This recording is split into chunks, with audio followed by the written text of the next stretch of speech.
Thanks for coming. I realize we are in the time slot at South by Southwest before cocktails, so I shall be brief. I've been trying to think about what South by Southwest EDU is all about, and I think it's mainly the place that educators go to be cool, to get rubbed off by the music festival close by. And with that in mind, I wanted to start by thanking my colleagues who strain every day to make me far cooler than I am, which is quite a burden. So thank you, all of you who made the booth and who got all this together. But as I think about the conference, and we think about what we might hope for such a conference, I think we wish we could go back with a song in our heart. I think we wish that we weren't just cool being here, but that education were cooler. I think we wish that we could walk into high schools and there was more of a sense of festival, rather than what they are, which is places of far too much boredom and sadness. Rather than music around our education sector, what we are hearing now is a lot of noise, a lot of political debate over what must not be taught, with very little imagination of what should be. We're having loud fights about college and what's going on in college campuses, and very little discussion of the life of the mind at the same time. Amidst all this noise, there's a sadder and quieter music that you have to strain to hear. It does not blare out from the headlines in the same way. It is the music after COVID, the music of teenagers that are having mental health problems at a record level. It is their sadness, it is their quiet, it is their disconnection. On every measure, and you remember this from your own time, about half of the kids in American high schools are not interested in what they're learning. They are bored. That is the quiet crisis of America, but it is intensified after COVID. So what I want to explore today with you for a few minutes, and then with this great panel, is whether or not we can change that. Whether or not we can take this moment after COVID, not to be lost in the noise of our time, but commit ourselves to a much more powerful work, and that is to make high school relevant to the young people who are within it, which will require all of us to change what we do, but particularly the College Board. And I admit and know that as CEO of the College Board, it may be surprising hearing this from me, because I think what we need to do, and today I'll mostly be talking about advanced placement, is deeply change who we teach, what we cover, and how we do it. And so I'll outline that for a minute. But to put it simply, we cannot send high school students back to the same experiences they disconnected from before COVID. If we're going to change high schools, if we're going to change the trajectories of young people, we have to change the invitation. We have to reconsider everything that the College Board does, and perhaps other partners, to widen our hands, to offer different things that reimagine what can happen at this extraordinary place in a young person's life. And as we consider that prospect, I want you to consider how dreary in curricular terms the American high school is today. Because what it basically is middle school once more with feeling. Think about it. Think about the middle school curriculum. Biology, chemistry, history, American history, world history. And then guess what? You get it again in high school. Maybe more of it. But what if you didn't like it in the first place? Then what is high school to you but a repetition? What is the difference between 9th grade English or 8th grade English or 7th grade English or 6th grade English, but one more time? The only place you might get a relief and a sense of progress might be in mathematics, depending on your fate.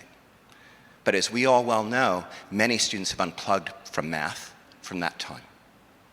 So what would it be to reimagine what you could learn in high school that would be relevant to a young person at this extraordinary time of their life, where their powers of mind and body are developing at a very rapid pace, where choices they make about their future are increasingly important? What would it be to take advantage of that and make a curriculum that is relevant to them, and make choices relevant to them, rather than regurgitating at a greater level what they have done before? Before I move on to how AP might help with that, I want to offer a very harsh view of what AP can mean for most students, which is exactly what I said, an advanced version of what I didn't like in the first place. For about 20% to 30% of high school students, they're like leaping for AP chemistry and other advanced courses. They are excited about those prospects, whether they are governed by their families or their own desire. But for another 50% in the middle, they didn't like it the first time, and they don't want more. So what is advanced placement really offering to them? And that's why I think we need to change. We learned this most of all through computer science. We offered a coding course called APCS, a Java coding course. And based on that invitation, it seemed an open one. Any kid could come, learn advanced coding, get a job, make lots of money. Only for 20 years, overwhelmingly, young Asian and white men took us up on that invitation. In several states in 2010, 10 to 14 of them, not a single African American or Latino student took us up on that invitation to take the exam. That's how stark the inequalities were.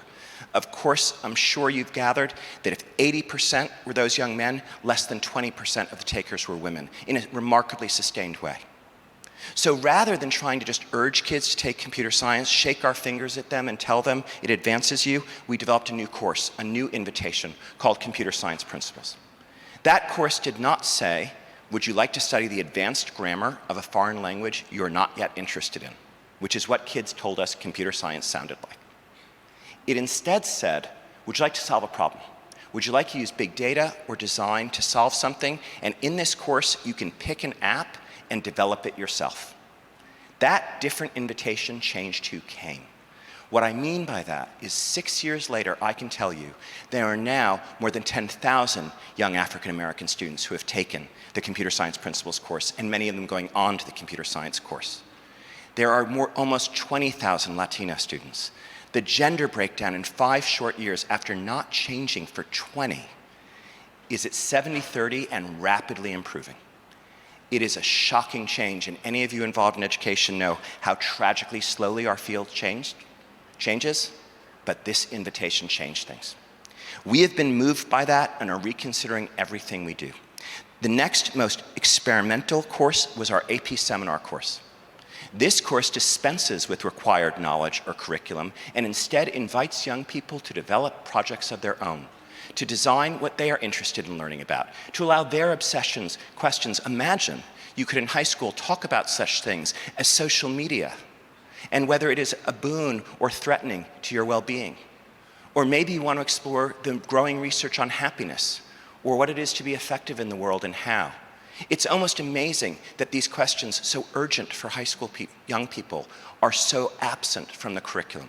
Seminar creates a place where the preoccupations of young people become the curriculum. And what we add is the discipline of research, the discipline of the analysis, the discipline of looking at disparate sources and different views and coming gradually to a view of your own. That work of working in teams, of working deliberately and presenting your findings is, of course, so much closer to the world of work, so much closer to the challenges ahead of them. Think for a moment, Dr. Waters is here with me, who has spent the last few years of her life in a great project, which is the first course in this nation in AP African American Studies. And why do we do this? For so many reasons, but one reason is it is exactly what high school students want to learn. The pent-up demand is an awesome thing. If you think adolescents are merely bored or disconnected, and I have gestured at those data, you should see what happened when one state said they would not give high school credit for the course. You'd think that would discourage young people from taking it because they're not getting the same amount. But a college in that same state insisted we will give college credit for that same course. Teachers rallied, the community rallied, and more young people signed up than before. This is a course that is attracting the fascination of young people, in part because of the topic, and in part, Brandy, Dr. Waters, because of your design. It's so exciting to see. If you ever lose faith for a moment in the imagination and interest of young people, visit an African American Studies course in the pilot that will soon be operational. I promise you, you will be reassured. Based on that idea, we're reconsidering every new course we make based on a single principle. What do young people want to learn? So, it's a small crowd. Let me ask you this. What do you think most young people want to do after high school? What is the most popular job that kids want? You can just shout out. Dare. Social media. What else? Influencer. We are at South by Southwest, maybe a musician. And anything else? They actually are much more practical than these professions. They see the growing professions in healthcare short of being a doctor. They are possessed with the possibility of being nurses, of building that professional foundation to the middle class. This is most widely true, interestingly, in our African American student population as well as our rural population, where hospitals are often the largest employer. So why isn't there a course in AP Anatomy and Physiology with a focus on the health sciences? Because we should offer a road for those young people in high school rather than just the pre-med track of AP Physics, Bio, and Chem. We have an economics course, but what do most young people, what are they all interested in? Sadly, I wish more of them loved economics, but what they do love is business. They want to be entrepreneurs. They want to make a business plan.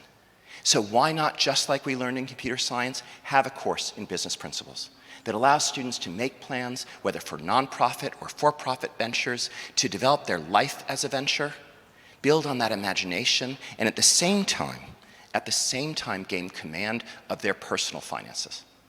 Because a dimension of our business course, if we in fact go forward, will be command of your personal finances, because that sure matters in your success. We are launching for the first time in our history 2 career-focused courses on cybersecurity. They're called Career Kickstart. They're working on delivering certifications to students directly relevant to employers, again, to build on what students want to do, on the certifications they want that connects them to their future. So to sum up, our agenda is to change everything we do for a more relevant high school. A high school that is relevant to your now and to your future. What do I mean by that? I mean what you learn. That it's relevant to the world of work that you want to encounter, that it's relevant to the kind of life you want to live, the kind of person you want to be, your mental health and well-being, your financial health, relevant to the kind of society you want to be part of as a citizen. What would it be to redesign everything we do to make sure it relates directly to students' preoccupations? To then change how we assess. You'll notice in these courses I'm describing that projects, not just a final exam, are intimately involved in the assessment of young people and their work. Why? Because they get to choose. Because projects allow a different range of young people to show their intelligence and imagination, because it's more ready for jobs, because it's more wonderful and allows fascination to grow. A project allows you to dig in, and that's at the heart of these advances. So, finally, at the heart of this is not just what you learn, not just how you learn it, but also who learns. The great challenge to this College Board and all of us is AP still going to be the place for some kids to thrive that are already really okay? Or can we widen the invitation to AP and make magnificent experiences for a far broader range of high school students? We are seeing in computer science principles in an AP seminar a broader set of kids succeeding in this project-based environment than any courses in our history. By opening our hand and redesigning things, we accomplish what all of you know is the heart of education, the magic thing that happens when someone who wasn't interested becomes so, and hence shows you in entirely different ways what they might do. This panel is filled with folks delivering on that promise. Next to me, on my left, is, as I mentioned, the superb, I call her Brandy, I should call her Dr. Waters, the architect of our African American Studies course. I'll let her speak for herself very soon. I have watched people develop curriculum for most of my adult life. Brandy's peculiar vision, her peculiar blend of scholarly imagination, but attention to the vision and world of adolescence, has allowed her to make the first interdisciplinary course of this College Board that combines the arts, the sciences, history, the full dimensionality of culture. It was her insistence when she joined, and it thrives in the course she, along with her colleagues and a committee, has built.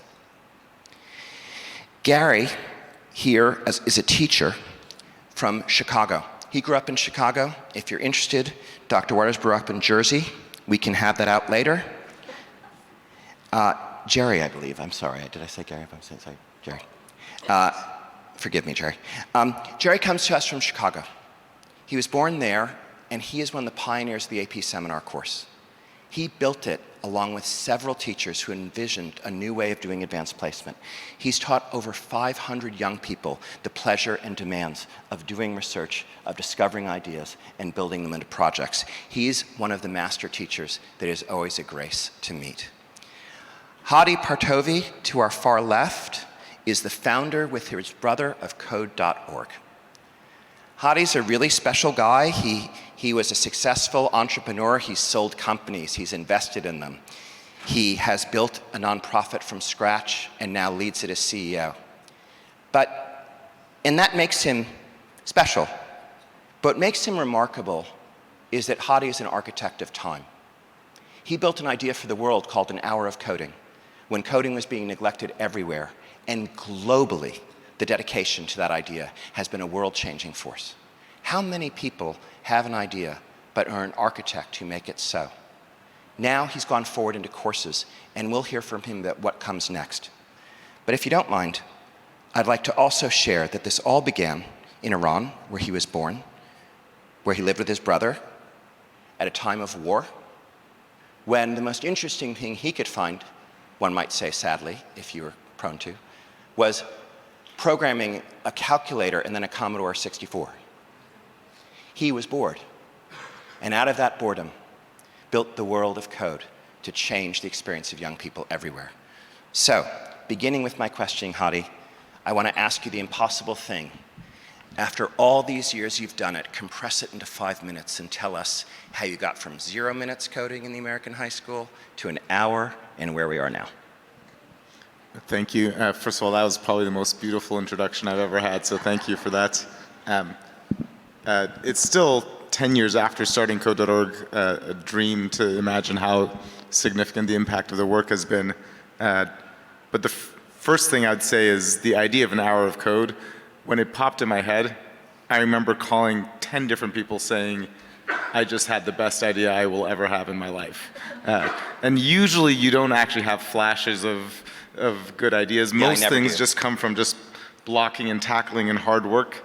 But this was just a really good idea because nobody needed to know that computer science is the future. Nobody needed to know that there's money in it. Nobody needed to be told about the gender gap or the racial gap or access gaps. But people had this hang-up that it is just way too hard for our students to learn computer science and coding. And making it about 1 hour made it suddenly accessible. Like every classroom can give 1 hour, come on. And then we used that sort of mentality to make this, instead of a competition of who could be the best coder, a competition about who can have the greatest participation and have a map of who's doing this. And that, we initially envisioned it as an American thing, and then we realized the international demand was more than the American demand, so we're like, all right, this is a global thing.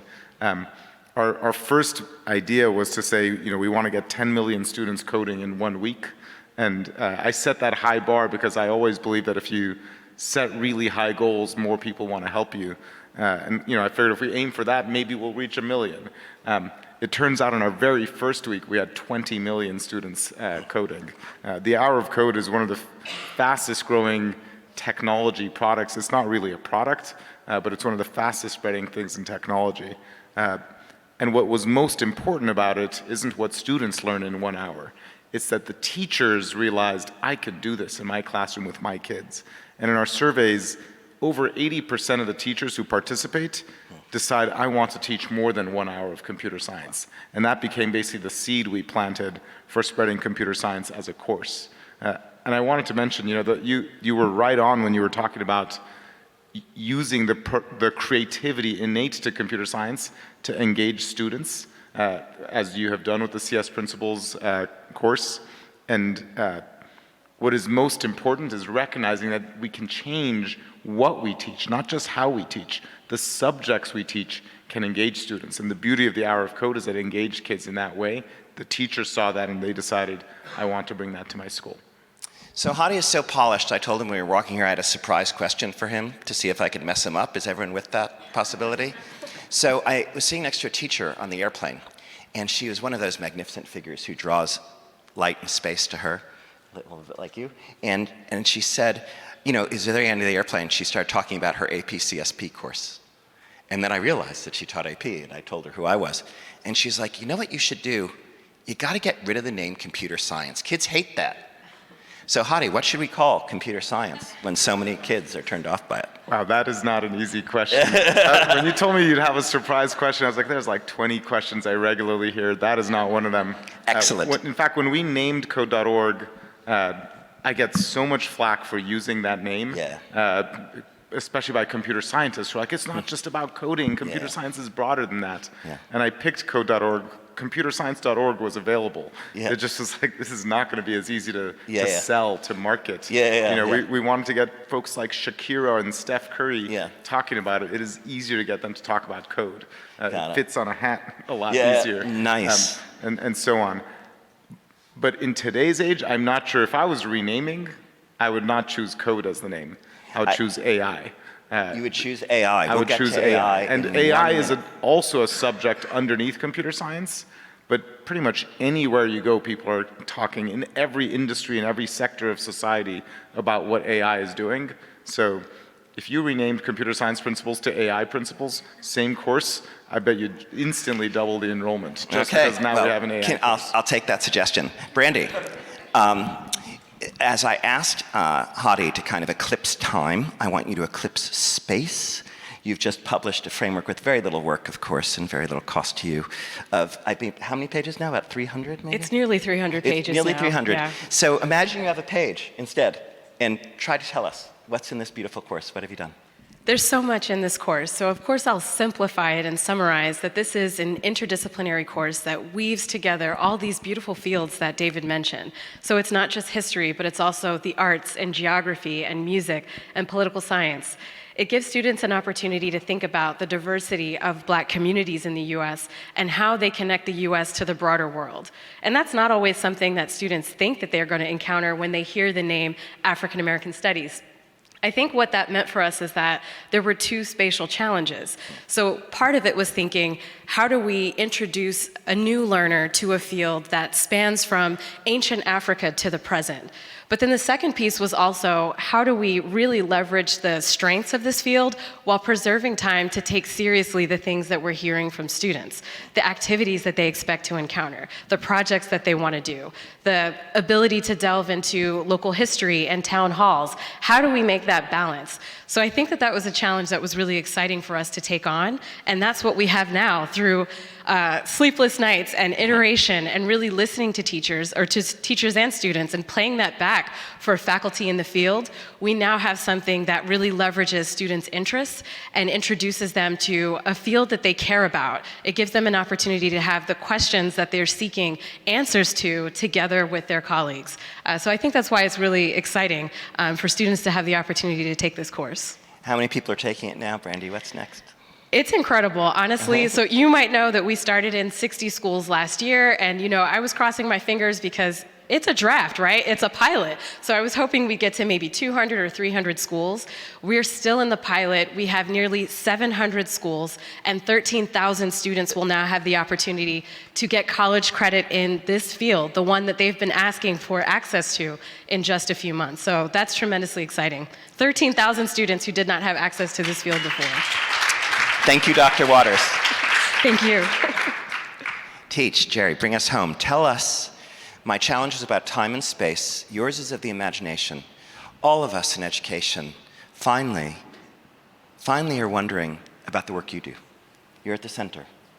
Give us the feel. What does seminar do to a classroom? How does it change your experience? How does it change students' experience?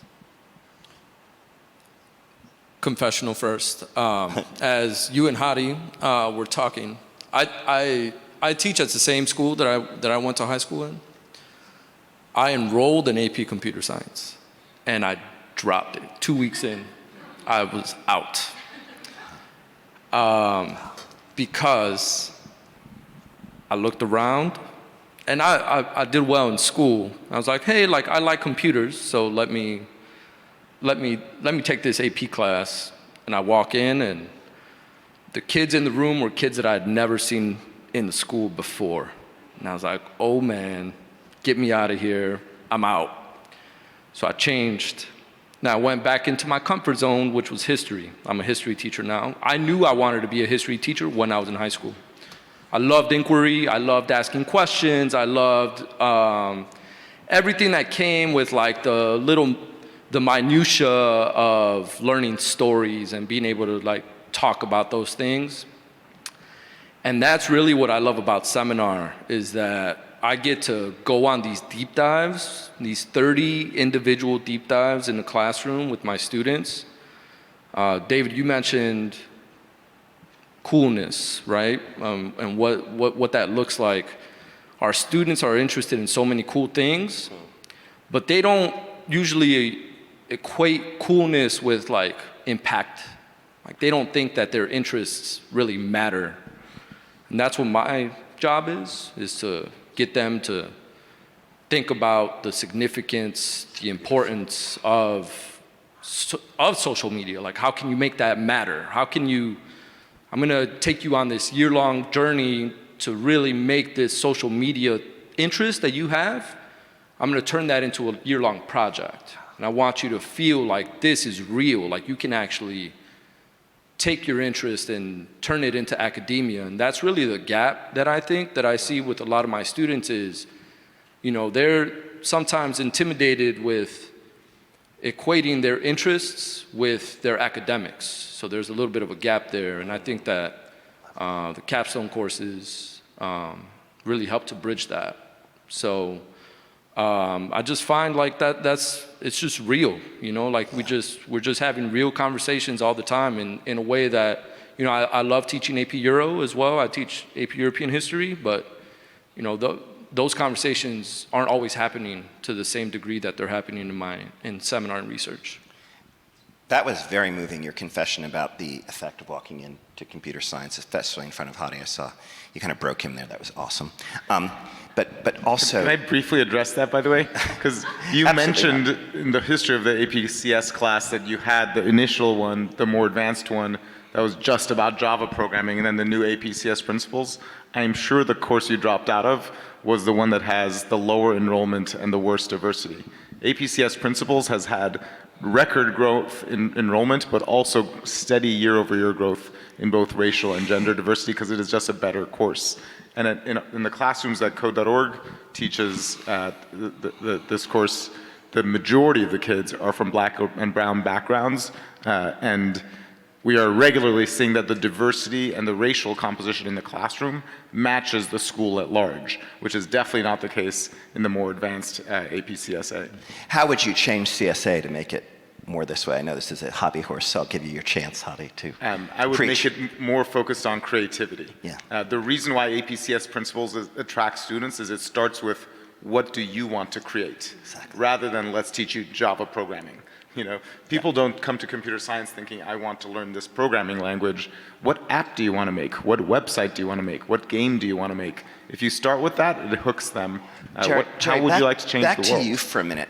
Let's speak about race and inequalities in your classroom, if you don't mind, because you brought it up so beautifully. I will say that Jerry's a leader in the Latino community. He's played a national role with us in helping diversify AP broadly, but bring in the Latino community, and I'm very grateful for your work doing that. And so I wonder what the vibe is in seminar. How do people who may not feel comfortable in AP, have you had them in your classroom? How does the seminar environment affect them? Our data set are that what is classically called the black-white test score gap, the gap between students of certain backgrounds, is the lowest in seminar from any course in terms of their performance. I do think that some of the reason for that is that students are able to explore some topics that they've experienced. So they do feel like they're able to bring some of those lived experiences into the classroom.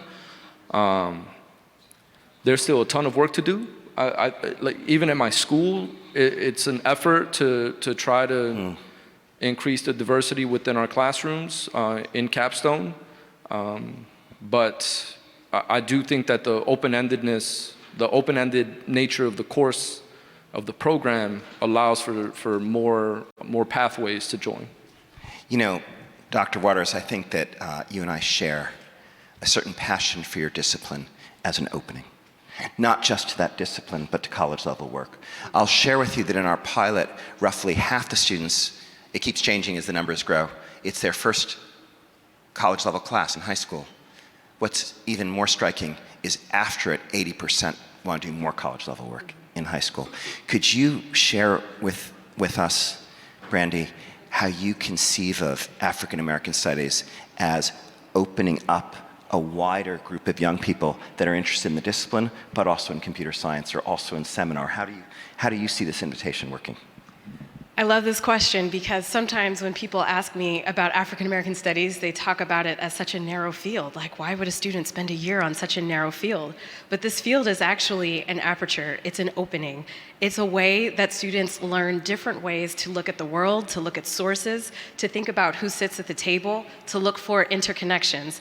And if you don't mind me just giving one example, how many of you have heard of the Great Migration? Maybe know a little bit about it. Okay, we've got a little bit, great. So if you don't know about it, the Great Migration in the 20th century, over 6 million African Americans leave the South and go to the North, the Midwest, and the West. But what really happens there? When we have students think about this in African American studies, they're not actually memorizing a data point or just learning the big cities that become hubs. How do they learn about this experience? What they're doing is they're actually looking at different maps and data sets to see where African American communities emerge. They're looking at artworks from Jacob Lawrence to think about what is the visual archive that really channels their grandparents' experiences in some cases. They're thinking about the impact of floods and racial violence as factors that drive Black folks from their homes to places that they've never been to before. They read about their testimonies in Black-owned newspapers. So they do this by saturating themselves in all of these different sources and over time building skill sets on how to think about critical lenses with these different kinds of sources. And they bring it all together really to come to their own conclusions. So there are no right answers, but it's sort of like, what are the questions that you now have about how the Great Migration impacts the US and the broader world? And what I've heard from some students in this course is they really get a sense of, now I understand how African American culture can become embedded in American culture. Now I can see how Black cuisine and vernacular moves across the country. Now I have ways of thinking about how to layer on different migration experiences, whether from Africa or the Caribbean or Latin America, that's also happening at the same time. So what's really great about this course is just by taking on African American studies, you're really encouraged to look for openings, look for ways to make your inquiry much more expansive, much more inclusive. There's no right or wrong answer, but really thinking about how do I look for those connections instead of something that's much more narrowly focused. And I think that's why so many students find something that interests them in this course. You see, I've been waiting for a way to start a fight in the panel because you're such nice people, really. So I think I've got the beginning, so I'm going to work with this. So Brandy. Let's do it. Yeah, you got all these kids in AP African American Studies. You know it's exciting. Kids are grooving. Do you want them to go on to AP Euro, or do you want them to go on to AP Computer Science Principles? You judge. You be the judge. I want them to go on to all of them, and in order to do so, that means that they have to experience this course early on in their high school experience, because it's something that sort of tells them there isn't one way to learn things, but how do I connect what I've learned to whatever else I want to study? So I listen to students who are like, I'm taking AP African American Studies because I want to become an architect, and I want to understand how that affects communities of color where I come from. This is a real conversation that I have with students in Detroit and Chicago. Or I want to be a doctor, or I want to do my project on Black Twitter. This is a real thing. I was like, girl, it's X now, but I'm with you. Like, let's do it. So I think that students should take this course and then take all of those courses after. I wouldn't choose. I got you. Nice way to try to make peace. I'm going to go back to war in a minute. But one thing I just want to underline for all of you listening and paying attention is how important what Brandy just said is. If these three courses represented here for a moment, if I make you course representative, CSP, African American Studies, seminar, happen in 11th and just in 11th or 12th grades, or worse yet, just in 12th grade, they will leave student trajectories unchanged. And one of our biggest strategic issues is getting them taught earlier so they have a chance to change student trajectories. Hadi, as you've navigated making time, how often do you see computer science pushed late? When do you think it should begin? And how do you get it earlier in kids' lives? Well, on code.org, the youngest computer science classes start with pre-readers in grades K and 1, which is quite early, and most people didn't envision that that's how young somebody could start learning to code. I certainly didn't start at that age, but the coding at that age is just dragging and dropping blocks. It's really learning basic logic. It feels like playing a game. It is a lot more fun than any of the other classes. And as we see those students getting older and older, we see the more advanced CS classes come down in age because there's not as much for them to learn anymore. So in fact, when Code.org started, one of the most popular classes in high school computer science was called Exploring Computer Science, and that was a 9th and 10th grade class. That material is now being taught in our 7th and 8th grade class called Computer Science Discoveries. And the material of CS principles we are seeing, instead of starting out as a senior year AP class, it's sort of the bell curve, the peak of the bell curve is among 10th and 11th graders. And I think it'll continue to go down as the younger students learning this at an earlier age start growing up and wanting more computer science. How about you, Jerry? What do you think about time and when students learn things, and when is the right time for seminar to happen? So for seminar, I think, let me fast forward to my research students.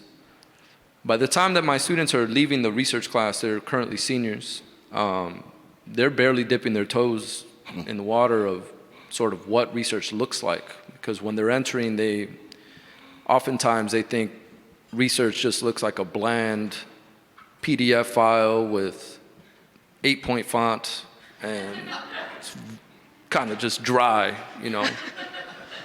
And so getting students to understand that, you know, research can take many forms.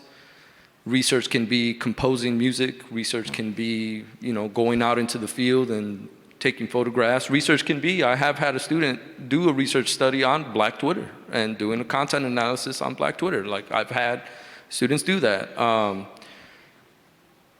Getting our students to identify that their interests, again, don't have to be separate from their academics is super important to keeping them engaged in education and, you know, helping them identify that they do belong in higher education. You know, that is, you know, it's not going to be a space where they're going to sort of be alienated, and I think that you know, exposing them early on is one of the reasons why that's important.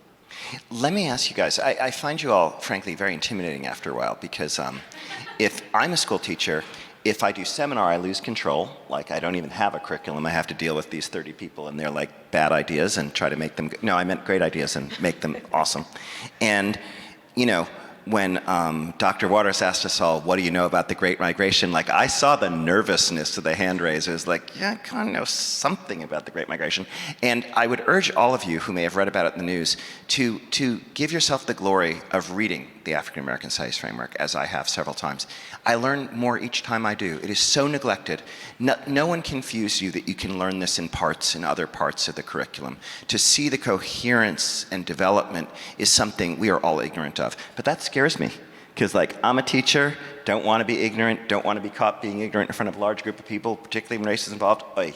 And then like you, it's like, I don't know computer science, like, why do I want to do this? So help me out of the prison that you all have built. Why am I not now? How am I going to recruit more teachers when y'all are so impressive and, you know, like, I'm more average? Help me. Well, I would say what's impressive about Code.org isn't me, it's the 2 million teachers who have begun teaching computer science with no background in it. And that intimidation you mentioned is extremely common. Every teacher who has come to Code.org who's been new to computer science has to jump over this bar of intimidation.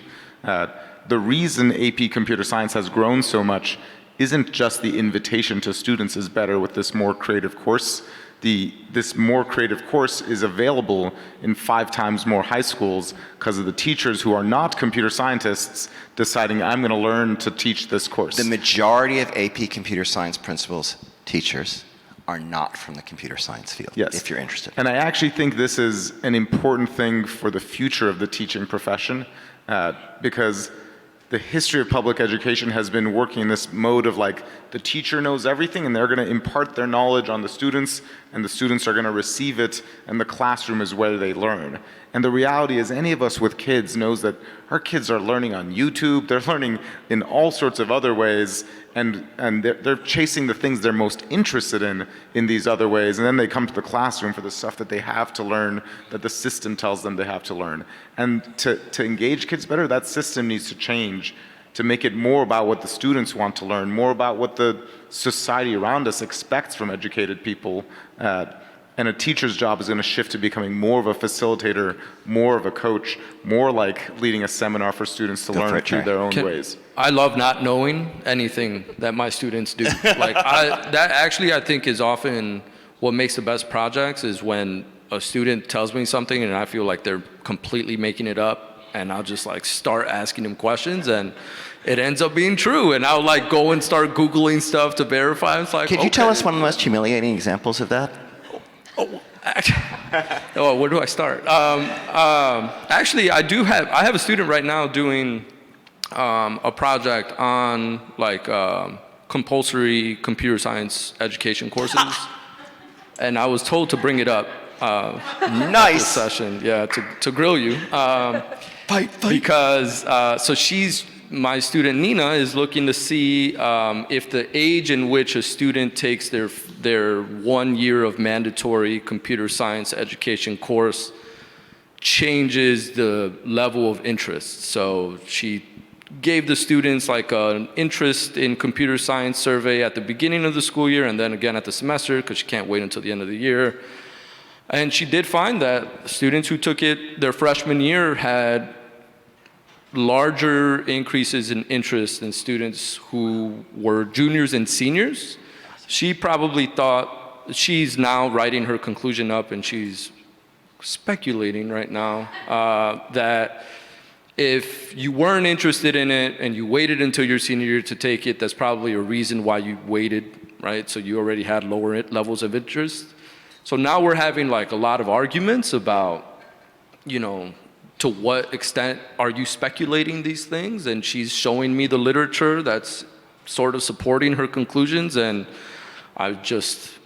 my humiliation is when I can just when I'm forced to just sort of just nod and say, okay, you got it. I would love to see her research when it's complete, by the way. And Code.org advocates for making computer science a high school graduation requirement. There are only 8 states now that have made it a requirement. There's 12 more that are planning to phase that in, and then 30 more beyond that. So she's lucky to be in a state where mandatory computer science is even a thing. The majority of states aren't quite there yet. And Brandy, what do you? So please. No, we'll see where it ends up. Fight. No. Yeah, no, exactly. How do we stop teachers from being intimidated in this cultural moment? It would be so easy. I fear this seriously. That there'll be that one dazzling teacher who teaches African American studies who's curious, remarkable, and like everyone admires that person. And they might teach a couple of sections.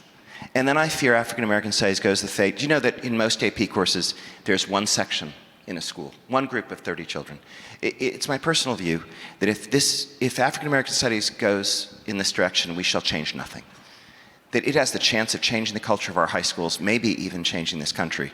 But that cannot be true if it's one teacher teaching one section or a couple. So how are you going to defy that energy and make it something teams of teachers or groups of teachers engage in, even though they're intimidated and don't know the stuff you know? So I think you're getting at something that was always in the back of my mind, a fear, and not so much because folks are afraid to teach African American studies, but because that's what AP looked like in my high school. My high school was very rural. It is situated and surrounded on all sides by a pig farm, which was great because it intimidated every high school that came to play us in football. So they just could not handle it.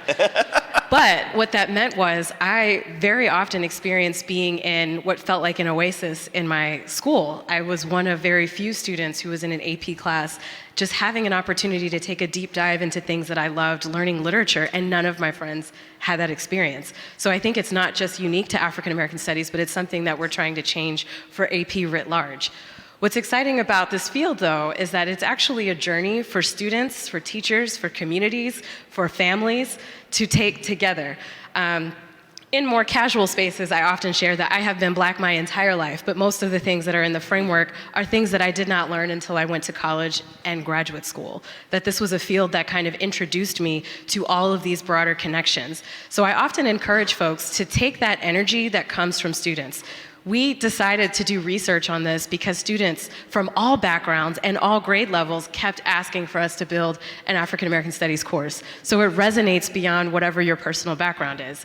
So I would encourage folks to really harness that energy from their students and to try to go on this journey together and to let them know that they don't have to be an expert. What they're really doing is providing a pathway for students to explore something that they are interested in. You're giving them an opportunity to sharpen their skill set as they look at these different sources and come to their own conclusions. And that's something that we can all be a part of. It's content that really expands what we all think about where we live today. I got to admit to you that, like, listening to all of you, you have made something crystallize in my mind. I think you just said it, Hadi, directly, but I just want to amplify it for a moment, which is, if we want to make high school more relevant for young people, we have to make it more relevant and lively for the adults in high school. And that means not relevant in the sense that they are merely expert. AP has celebrated the expertise of teachers. AP teachers are proud of all they know and share, and they should be. But what if AP had a different idea, which is an idea of not knowing, an idea of exploration, an idea of creativity, an openness and invitation to other teachers to join what has been a somewhat exclusive club, to share not their knowledge, but their ignorance and excitement. And does that redefinition of teaching? And how exciting would that be? I mean, as you describe it, Jerry, there is humiliation was a joke, but I imagine, could you describe for me a little more intimately in how it feels for your soul? What's the difference of walking into AP Euro, where you kind of have done it perhaps a few times now, you roughly know more than your students likely about European history, versus seminar? What's that feel for you like as an adult and your life each day? My wife is also a teacher. She teaches US history. So her lesson planning is the night before. Mine sort of starts, I always start my class with, who do I need to talk to? Like, who needs me right now? And 8 hands will go up, and that's when the plan starts, when they come in and they ask you the question. So I've had to get a little more comfortable since I've been teaching capstone, sort of being comfortable with not having a plan, not sort of being a little bit more loosely defined in what I know what the end goal is, I know where the finish line is, but I might not know the twists and turns that it's gonna take for us to get there. And I do think that for some teachers that's a challenge, right? Because, you know, we do like being in control, we do like being the expert.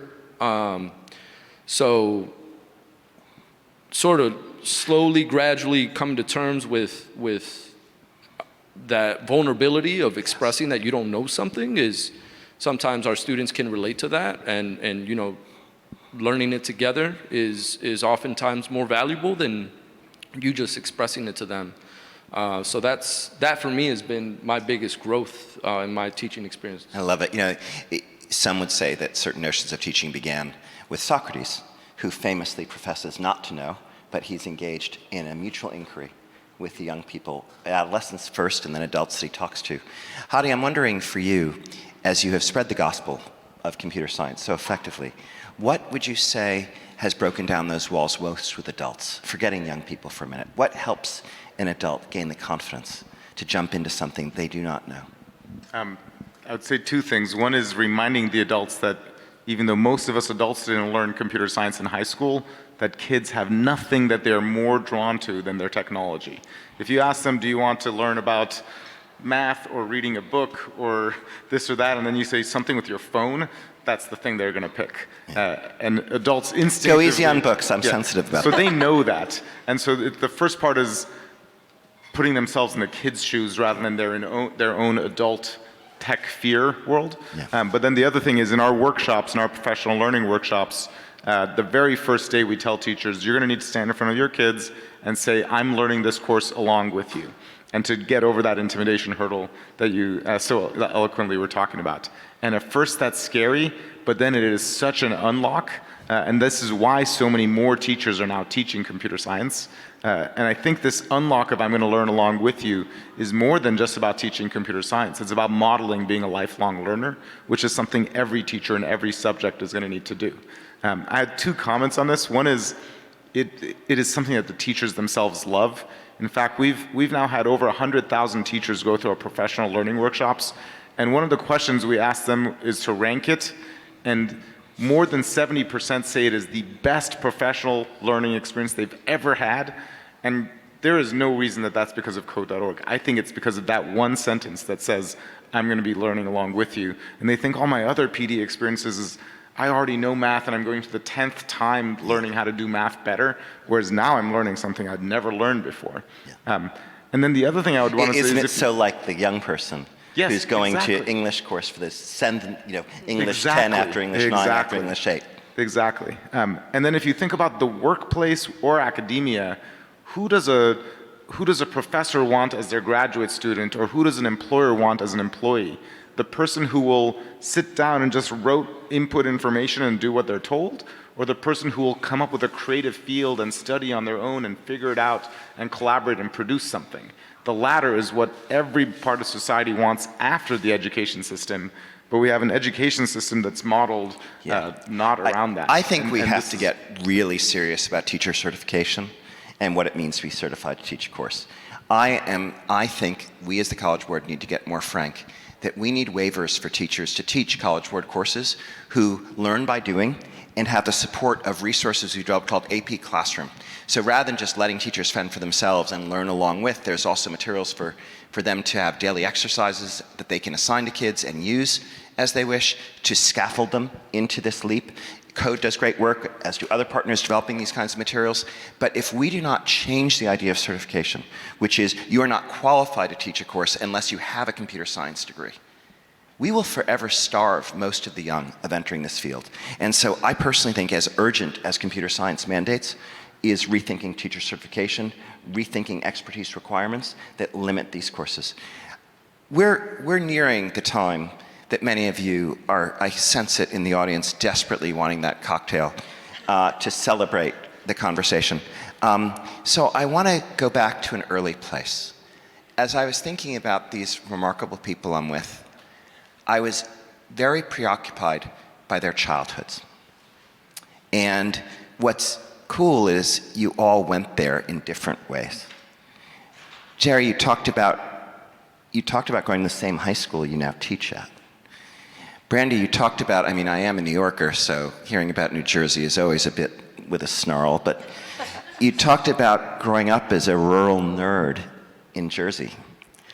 God, what could be worse, really? Anyway, best. And then Hadi, at its most extreme perhaps in a time of war. I just want to give you a couple of minutes to reflect on those early years and what in those childhood moments now informs who you are. Jerry, would you start us off? Give us more of an image of you little and how it relates to who you are today. You would have to ask my colleagues who are still working in the same department who were my former teachers. Oh my goodness. At some point. I was never really intimidated or afraid to ask questions, and I'm still that way now. I sometimes to a fault. The way in which I can ask questions, I think I've improved my tact a little bit. I think my students do benefit from that, though. I do think that my students, appreciate when we're real with them. And so I think that that's one of my qualities that I've really honed in on since I was younger. Were you like an annoying question asker? Because I have 9-year-old twins and they're impossible. Not an annoying, I don't know, maybe. Guess depends on the class. Interesting to know. And your parents would say? My parents would say, yes, definitely. Why are you asking me so many questions? Stop asking me so many. Yeah, got it. So you made it your profession. Brandy, what was it like out there as nerd girl? She called herself nerd so this is not me maligning, but I'm trying to. Tell me what it was like. Were you like, when am I going to make it to the big city? Can I live in New York someday? What was your dream? Nerds are cool. When I was in high school, I just wanted to see the world, to go places, to get out there, to just know more besides what people were doing in my town. And the only place that I could do that was in the handful of AP courses that we had. So I took an English course, and on the list was 100 Years of Solitude by Gabriel Garcia Marquez, and I had never heard of him, didn't know where Colombia was on a map, read that book, and then after that wanted to study Latin American studies in college, which is where I started, and then it brought me back she to... has another doctorate in Latin American studies. Isn't that annoying? She has a double doctorate. So intimidating. Go on. Well, it brought me back to African American studies because at the time, I just felt like our experiences were so distorted and no one understood where we were coming from. And to learn that 90% of the Africans who survived the transatlantic slave trade actually landed in Latin America and the Caribbean, it was another aperture. It was another one of those spaces where I was like, I'm gonna keep taking this because it's showing me more. I'm gonna take this thing because it's showing me more. And I think that that's why I connect so much with the students that I talk to before we put pen to paper. It's like, what do you wanna get out of this experience? What is it that you are looking for? And I think as long as we continue to have that aspect in mind, we will create engaging opportunities for students, and we will encourage teachers to not be afraid, but to really lean into that opportunity with them. Can I tell you what's so funky about you? And I know funky is an old man word, but I'll take it. Brandy, is it like growing up in a small rural town in the backwater of New Jersey, no less? New Jersey's great. You're getting that fight. You're cosmopolitan. What I mean by that, if you look at the course, it so breaks out of an American-centric, even in terms of race itself, even the interactions with the Latino community, as you know, are so interwoven into this course. I find it so beautiful that a girl from a small town grew into a woman so hungry for the world that you brought it all in. I find that kind of amazing. May he rest in peace. He passed a few years ago, Gabriel Garcia Marquez, and you know, the first line of 100 Years of Solitude is maybe the best sentence ever. It's something like the Colonel Buendia, something Buendias, as he faced the firing squad, remembers the day in his village in Macondo where he took a walk to discover ice. Hadi, tell us about the world you were born into. Well, living in Iran during the Revolution and War was quite rough. I don't think there's any way of making it sound like a joyful childhood. So when I was, from age 6 to 11, pretty much every day I lived in fear, and my top worry was whether I'd see the next day. And getting bombed every other night and being in the basement in the dark and with candles was sort of the daily experience. And at that time, learning to code and computer science was basically an escape. It was the one thing in my life I could control. It was the one thing that I knew that if I wrote the code and fixed the bug, tomorrow the same code would run the same.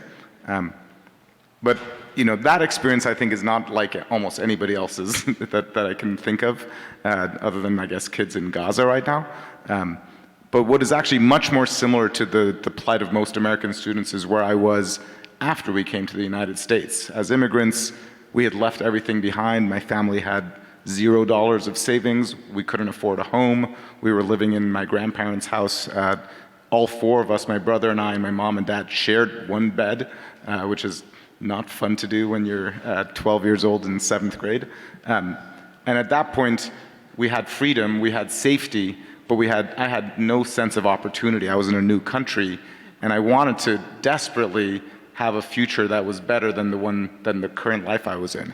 And for me, computer science was that pathway. I was very proud that I took every AP course my high school offered, except all the languages. But I was one of the first class of AP. I actually think I was in the first class of AP scholars that the College Board announced. But the one that was most relevant to me was AP Computer Science. And I ended up graduating at the dawn of the internet age, and I've had a fantastic career because of that. And if you think about today's most underprivileged kids, the ones whose families have $0 in savings, and you think about what is a class that we can teach this kid now in this new dawn of AI that is going to transform and bring them opportunity, that's going to be relevant for a career when they graduated from college in the 2030s, they'll be building their career. What can we teach them? Surely computer science is part of that, which is part of what inspires the work that I do. I think we're all very grateful that you made it out. And I think that I should share with you, Hadi, I think, has the single best one-liner of career advice I shall leave you with. It's not AI that's going to take your job. It's the other person who understands AI who's going to take your job. And with that, my friends, Have a wonderful evening. Have a great drink. And please raise a glass and a hand to this remarkable group of educators. Thank you so much.